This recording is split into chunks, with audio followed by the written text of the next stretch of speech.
it also affects Hawaii, which went through an earthquake. So that's not just a Louisiana provision. That is a provision that affects every state that is going through a natural catastrophe. I never stop whipping.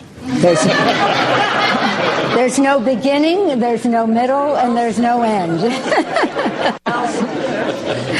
My life is a constant whip operation. Let's twist again, like we did last summer. Welcome to the Savage Nation. We have the most twisted administration in the history of this fair republic. Whether we can ever untwist it is the question. But I'm very happy today. I must say I feel very good knowing that we're only 2 votes away from seeing something that millions and millions of people have dreamed about for centuries now, and that is universal health care in the United States of America.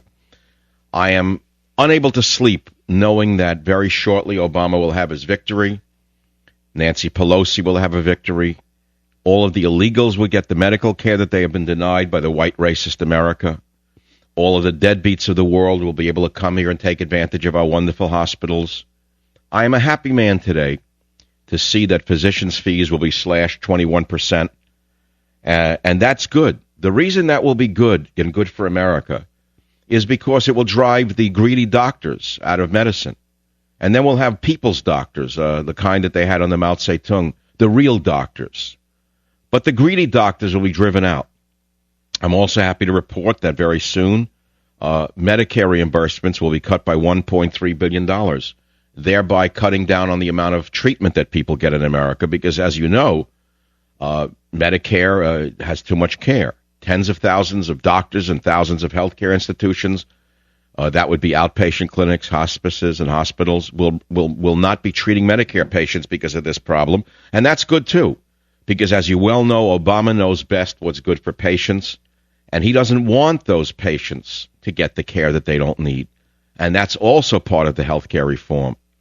I'm also happy to report that there will be cities without a single doctor in some specialties who will take care of the elderly on Medicare, because most elderly really don't need care when you think about it. I mean, if you think about Rahm Emanuel's brother Ezekiel, a very caring man, he thinks that a 65-year-old has had 40 more years of life than a 25-year-old and is not entitled to health care. And so that's good, too. And I think that once this passes, this wonderful socialized medicine, which makes me so happy to report, people with arthritic and joint pain will no longer be treated because the low reimbursement rates will not make it worthwhile to treat them. And they won't need the treatment. They'll live like most of the third world people live, with pain. And that's good. It's good for the cracker nation that we live in to get the care that other people in the world have been experiencing, or no care. Because if you want to have democracy for the whole world, you've got to start somewhere. And as Obama's mentor Karl Marx said, if you want to make an omelet, you got to break a few eggs. And if the egg is the United States medical care system, that is good, because soon he'll break another few eggs to make us equal to the rest of the world, and that is good too. And so, ladies and gentlemen, this is a good day for me. And it's a good day for you, and it's a good day for America, because to see such care coming out of Obama and Pelosi is a good feeling. To see greedy doctors being driven out of the profession is another good reason. To see people with arthritis not treated anymore because the reimbursement rates will be so low is also very good, because they don't really need care. Dr. Obama knows that they don't need care. Perhaps if they played night basketball more regularly instead of wasting their time doing other things, maybe the pain would go away. Or perhaps maybe they would just drop on the basketball courts and think of the billions that could be saved that way if the elderly in pain dropped in great numbers. The amount of money spent on medicine would be reduced. So we're entering a brand new age. We're in the dawn of a wonderful new age, and we should all celebrate that we have such an idealistic young man in the White House.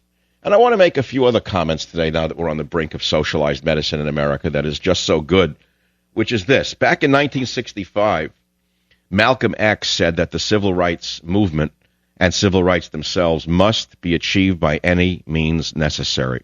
And I am so glad to report tonight in the Savage Nation that Barack Obama and Nancy Pelosi have followed in Malcolm X's footsteps, and they have declared that socialized medicine will be achieved by any means necessary. They have said that there's no trick they will not use.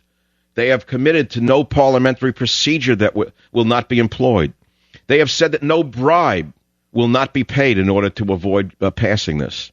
And so I'm so proud to be living in a country now that is in the hands of such advanced thinkers as Nancy Pelosi. I'm so glad to see that we have a congressman of such high morality, such as Dennis Kucinich, who adamantly refused to vote for this plan as near as a few days ago because it wasn't socialist enough. But all they had to do was take Congressman Kucinich on a flight on Air Force One, and guess what happened? Dennis Kucinich said he's going to vote for the plan. It is a good time in America to see that a $300 million payoff to Senator Mary Landrieu, known as the Louisiana Purchase, produced this vote in the Senate that was just so important to advance socialized medicine. And we congratulate Senator Mary Landrieu for holding out for such a big payoff. Because, as Ernest Hemingway once said, everyone's got to sell out. The trick is to hold out for the highest price. So congratulations, Senator Mary Landrieu. You win the prize for having held out for the highest price, and therefore you're the most highly paid prostitute in the Senate today. And I'm also glad to report today that we do not know the specifics, but we can only imagine how many threats Rahm Emanuel has made that we won't even hear about. All of those corrupt and evil congressmen and senators who have been blackmailed and bribed with FBI files that are left over from Hillary Gate. It is a good day to realize that Congress is going to have 72 hours to read this 2,000-page bill, because there's really no reason for them to read the bill. As you know, Obama was born perfect.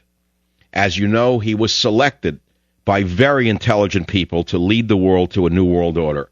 And because he is all-knowing, and because he is perfect, and because he has read the bill, there is no reason for you to even worry about such things.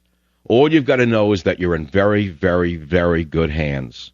And so as I say today on the Savage Nation, this is a day not to be sad and unhappy, but a day to celebrate and be happy, to know that 30 million illegal aliens will soon be joining us here, and we ourselves, who considered ourselves to be citizens, will soon have second-class status, in that our Congress now cares more about those who are non-citizens, and it's only fair that the Mexicans and the Guatemalans and the Nicaraguans and the Chinese who have come into the country illegally get better care than we do, for one reason, is that we've enjoyed such a good system for so long, but they haven't, and therefore it's their turn. While we've been on the top, they've been on the bottom, and what goes around comes around. And now it's time for those on the bottom to be on the top and those on the top to go to the bottom. That is the way of the world. That is the way it is made. That is the way it is said, and so it is written, and that is why the all-perfect, all-knowing Obama has been given to us Americans in such a blessed state. This is the Savage Nation. I am so glad to be with you tonight to celebrate the passing of socialized medicine under Nancy Pelosi, the honest, and Nancy Pelosi, the most honest woman in the history of the House of Representatives, a kind and gentle woman, a caring woman, and Barack Hussein Obama, an all-knowing, wonderful man. I'll be right back. Savage.